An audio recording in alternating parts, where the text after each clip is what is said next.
Shell Deepwater is fueling the growth of upstream Americas by safely developing new reserves and maximizing the potential of its existing producing assets in the Gulf of Mexico, Brazil, and Venezuela. Drilling a safe, deep-water well can take years of planning and preparation. After identifying potential oil and natural gas reservoirs beneath the seafloor using seismic technology, a drill site is selected. Shell geoscientists choose the drill site location on the seafloor based upon the safest well path that will encounter the targeted oil and natural gas. For an exploratory well, in water depths up to 9,000 feet deep, this seafloor location is generally directly above the reservoir.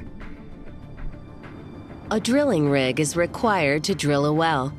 In deep water, the rig may be on one of three vessels: a drill ship, a semi-submersible vessel, or it may be part of a floating production platform.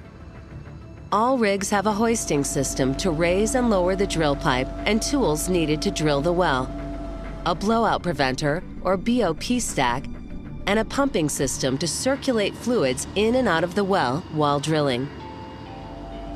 It's time to drill the hole or well bore using a drill bit.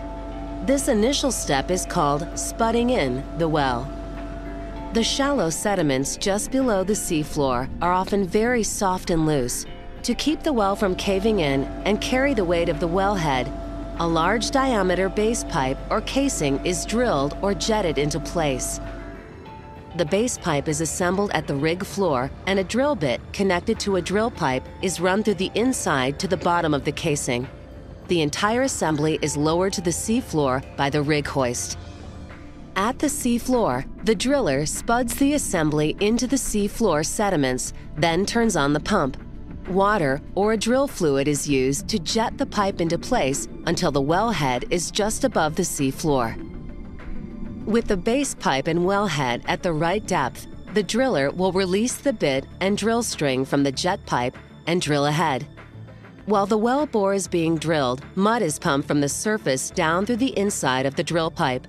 The mud passes through the jets in the drill bit and travels back to the seafloor through the space between the drill bit and the walls of the hole. Drilling mud is used to 1. Lift rock cuttings from the hole, 2. Keep the drill bit cool and lubricated, and 3. Fill the well bore with fluid to equalize pressure and prevent water or other fluids in underground formations from flowing into the well bore during drilling.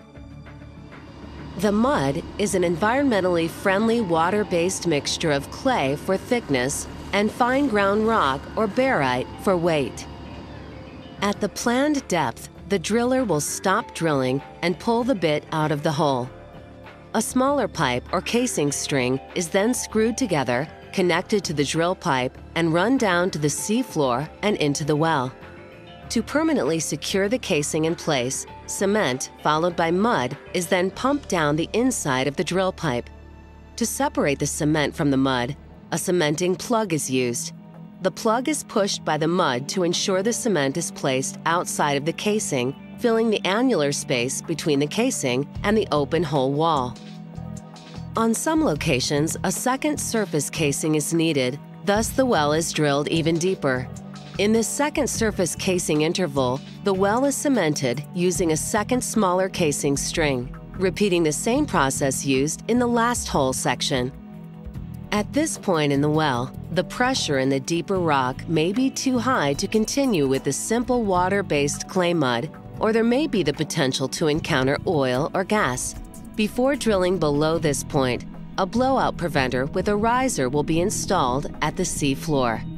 The BOP stack is a massive system of valves and rams that protect the rig and environment from oil and gas flows should the weight of the drilling mud be too low.